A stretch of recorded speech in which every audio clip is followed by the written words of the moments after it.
What's up, everybody? What's up, Golden Frying Pan people? Welcome back to the kitchen. It's been a long time since I've cooked you a meal of this flavor, but we're back. We're back. We're back to the true nature of this of this series. Of course, the nature of it being, you know, trying to actually make. Uh-oh. Oh, no. Wait, no, I got him? Got him. Awesome. Trying to actually get the golden frying pan, as I'm sure we all know and love. Uh-oh. This isn't great. This isn't great. This isn't great. I'm a little rusty. Get off my case. But... Oh, I'm all out of ammo, that's why. Yeah. Welcome back to the kitchen, everyone. It's been a while. It's been a second since we've been here, but we're back. We're back, and you know, quite looking forward to today's episode because I actually have something that I have planned for you guys today, and that is a conversation about horror. I know it's a little bit of a weird time. It's June. Instead of like October, when most people would probably talk about horror. But no, as of recent, I've been getting into Resident Evil, which is a little bit of a indie indie horror series, if you will. It's a very famous horror series. If you don't know about Resident Evil, I really don't know what to tell you. I mean, it's one of the most iconic games of all time, one of the most iconic horror franchises of all time. I mean, it's really something spectacular. It's been really cool to learn about it and get into it. And it's all because of my friend who was just playing Resident Evil 4 Remake. And I was like, you know, Ashley seems cool. Leon seems cool. Why don't I get into this a little bit? And so naturally, what you do in that scenario is you watch Okay, well, not much I could have done there, I think. Naturally, the first thing you do in that scenario is you watch a 5-minute long edit of Leon Kennedy.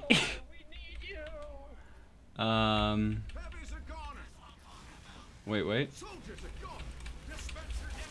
Are you kidding me? Now I feel stupid.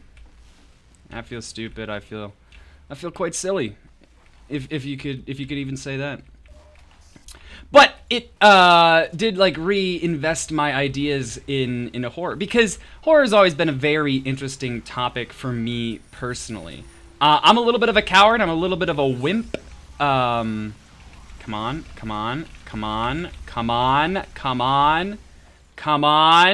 There we go. Horror's always been very interesting to me personally because I am a big baby coward.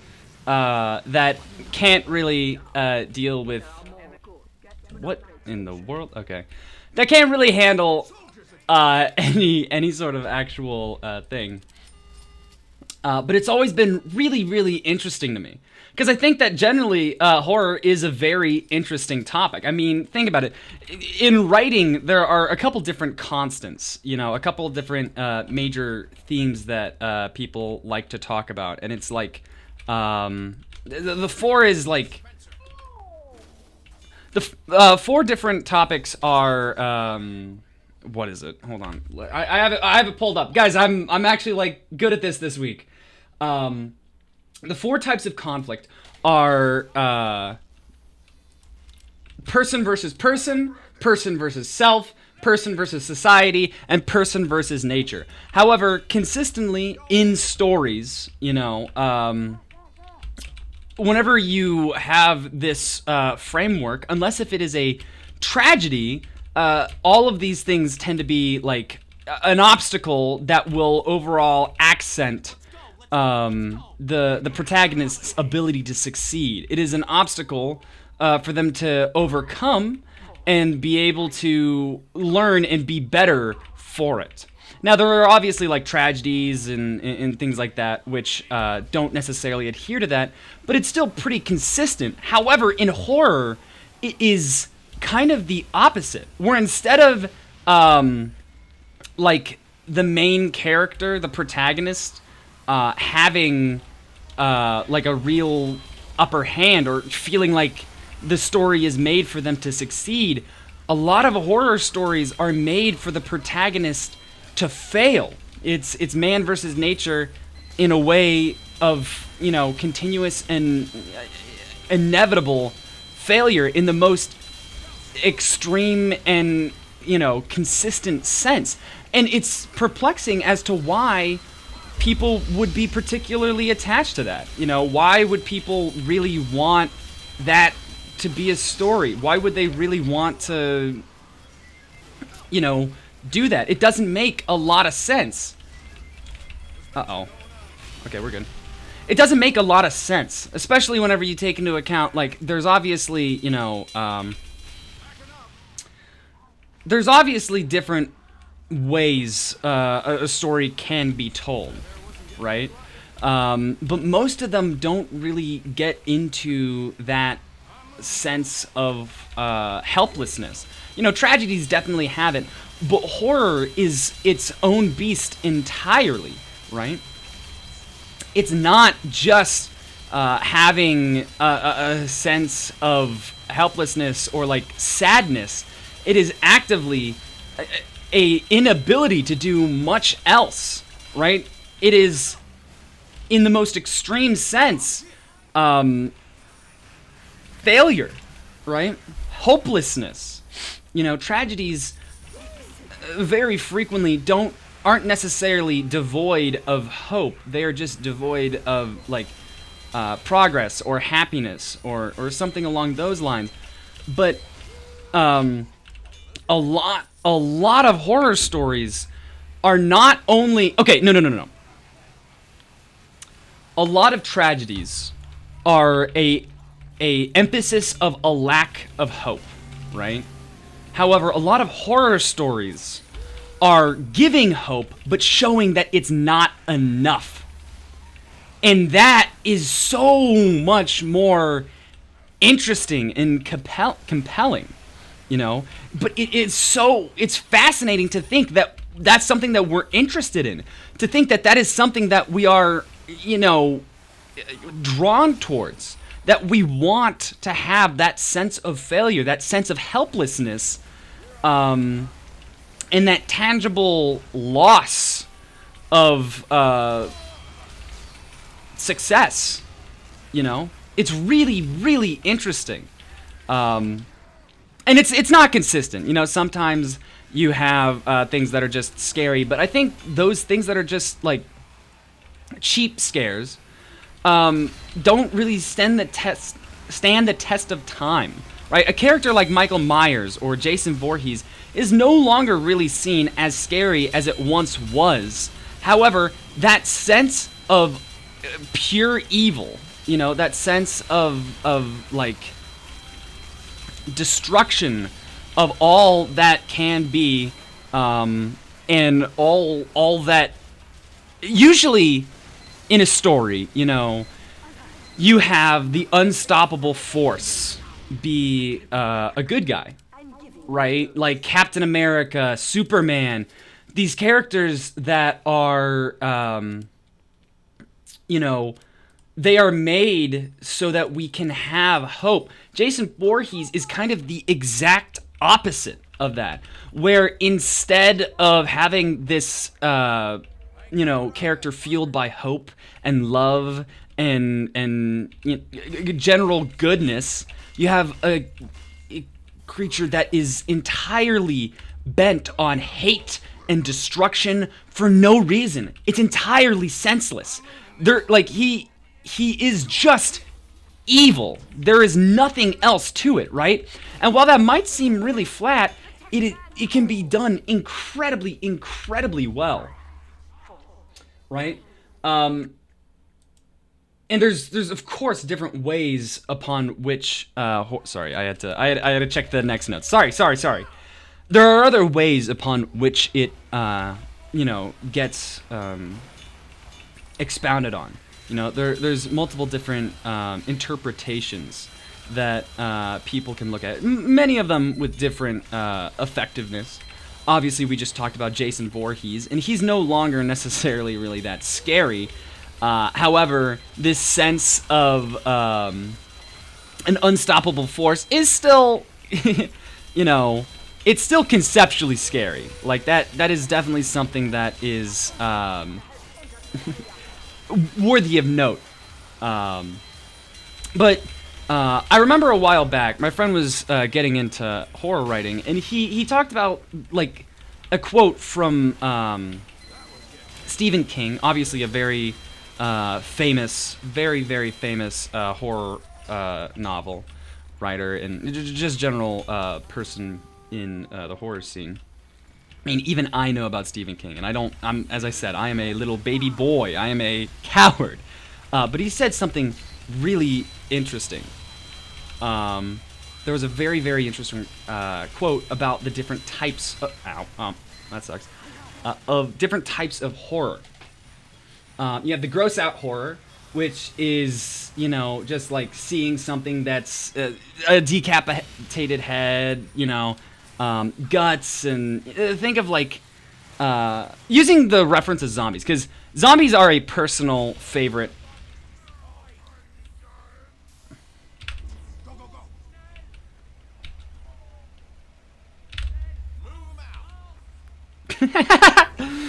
After you. No. After you, I insist. And then he immediately died. I love visual storytelling.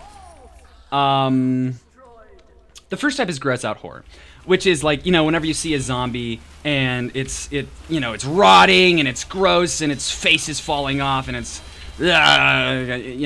that's the gross out horror. And it's definitely scary. It'll give you that knee-jerk reaction of like, that's a little uncomfortable. That's a little, I don't like that, But overall, I'm not that big a fan of that type of horror. Frequently, it just feels kind of cheap, personally. Not that it is really super duper cheap. It's definitely got its thing. It's just not my personal, slice of meat.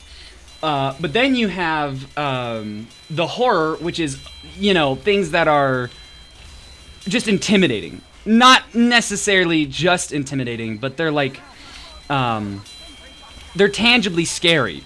They're like, they're too much, but they're not so much that it's like, there's nothing you can do, right? Like a spider the size of a bear, or a bear at all. Bears are scary. I realized that I didn't I didn't talk about how zombies pertain to the horror, the last one. The scary thing about, the horror aspect of that is like someone coming back to life. Like that's just inherently scary. That's, or someone that seems human but is just like not quite, right? There's something fundamentally missing about them, right? That's also quite intimidating and scary. The most interesting one has got to be terror, is as he refers to it as. And I think that's a pretty apt name for it, because as he describes it, what terror is basically... One second, I gotta lock in real quick. Hold up. Is that gonna destroy my... No, we're fine. Cool. Uh-oh.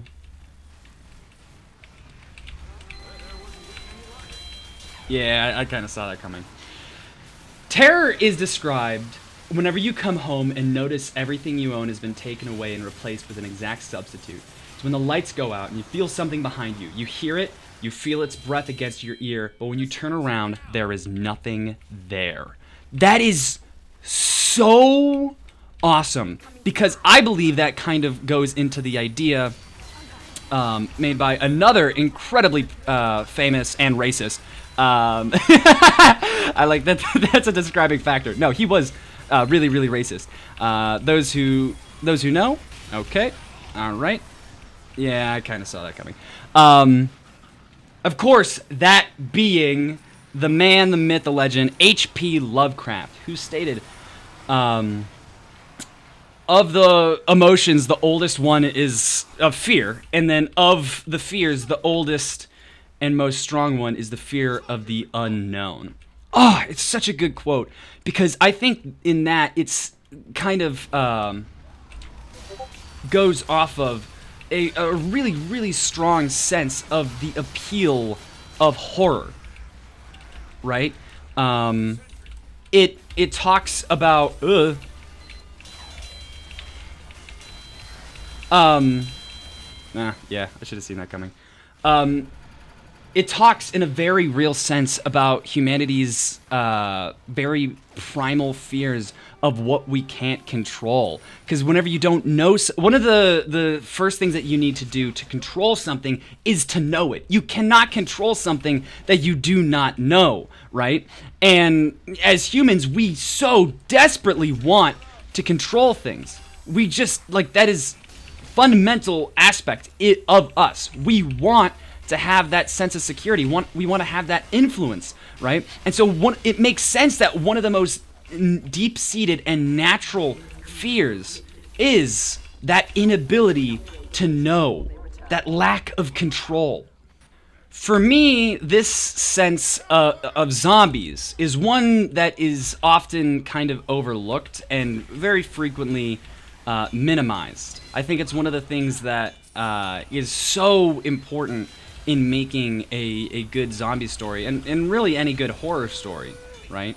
And that is why the outbreak happened, right?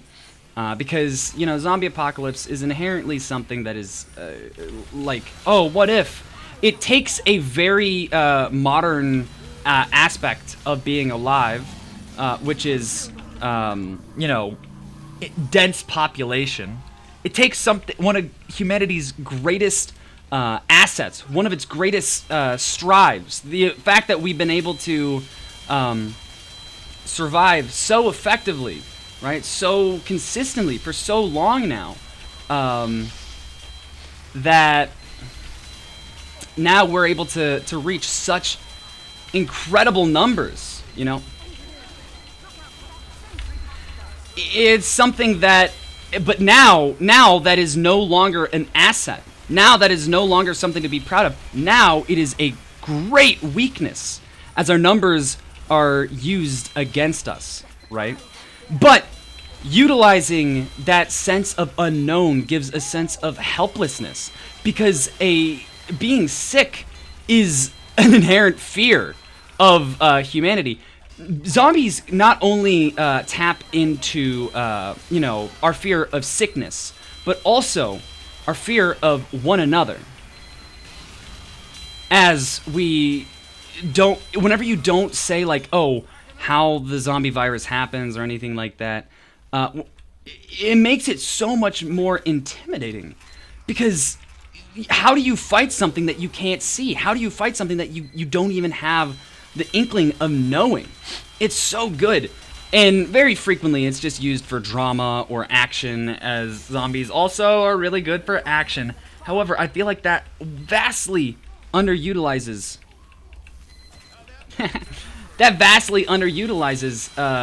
the concept of a zombie, and really the concept of horror.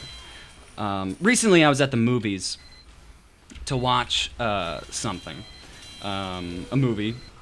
great I know, compelling, but there was an ad for a movie called Megan 2 or something like that. And the crazy thing about it, I looked over at my friend, and the entire thing was framed like an action movie, because it was. I'm assuming it's going to be an action movie.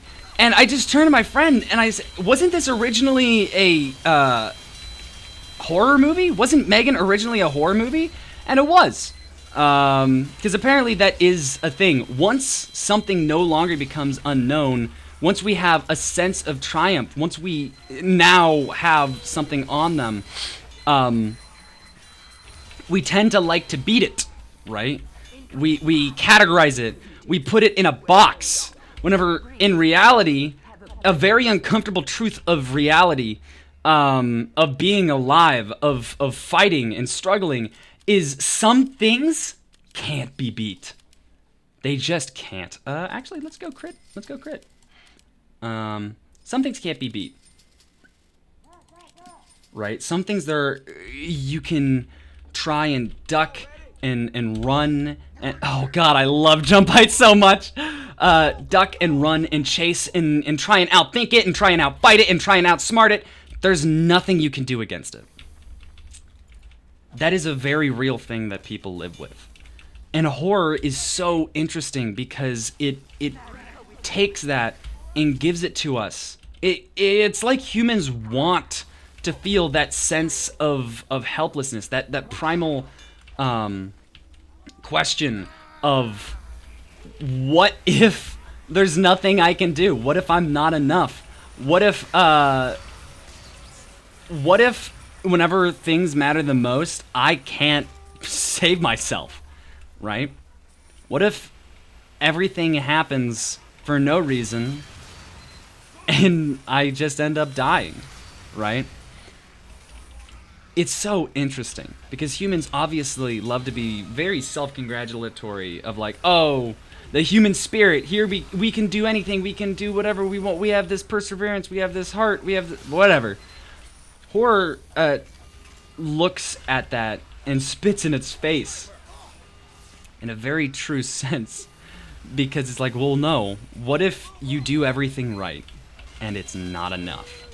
A very, very interesting and sad question to ask. Yeah, it allows us to ask uncomfortable questions while feeling like we have a sense of control.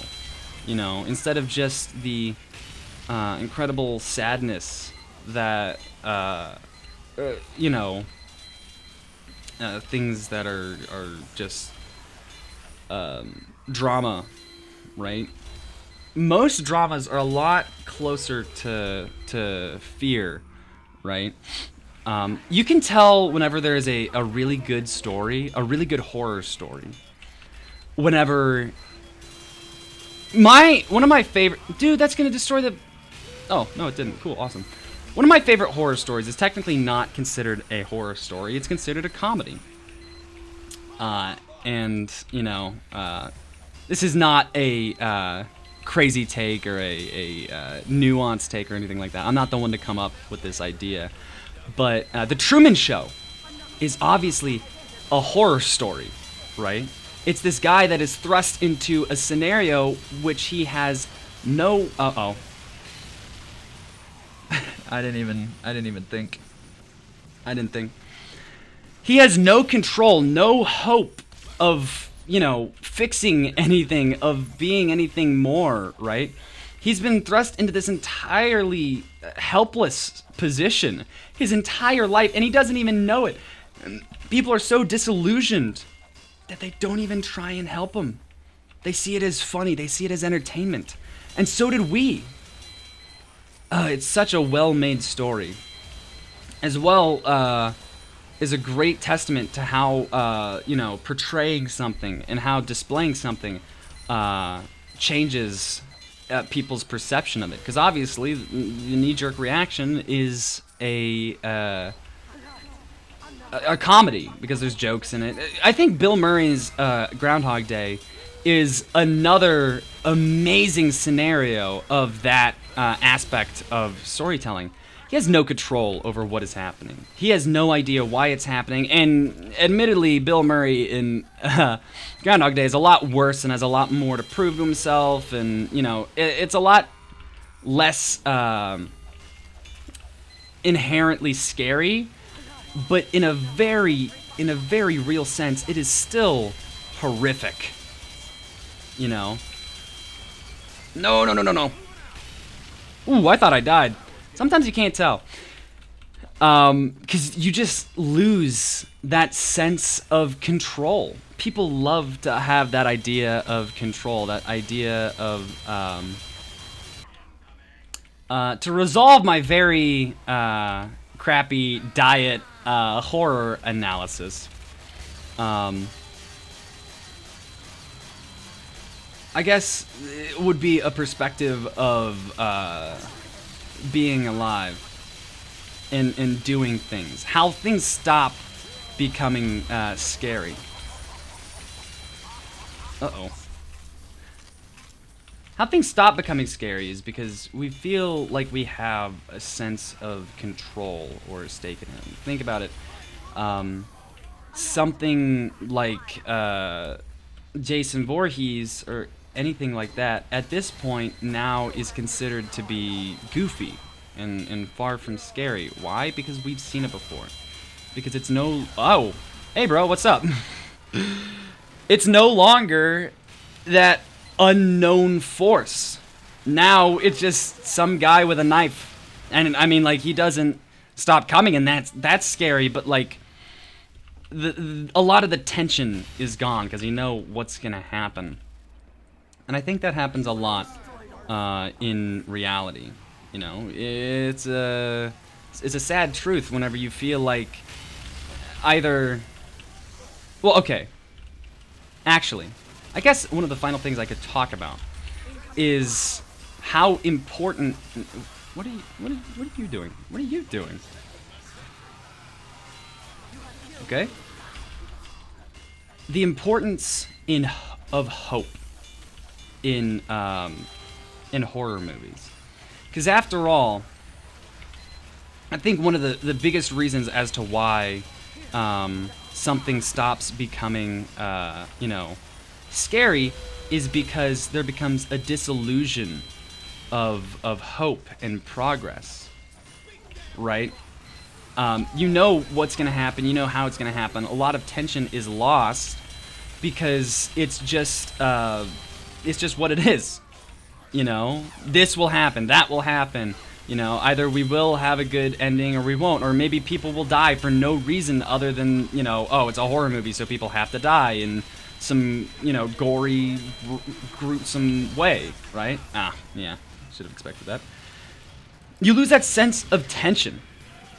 Wow, okay, that ended a lot faster than I thought it was going to be. But yeah, so whenever going into things, fear is not inherently a bad thing. As a matter of fact, I would be willing to say it's a very, very good thing. Because whenever you have that fear, that tension, it makes you strive to be better. You need to have hope in yourself and fight for what you want to be better. Without that, you live a pretty uninteresting and sad life. And you probably wouldn't even get included in the horror movie. You probably wouldn't even be seen. I hope you guys had a good one. As I said, the diet, low quality rambling about horror stuff. But yeah, I hope you guys had a good week. I will see you guys next week.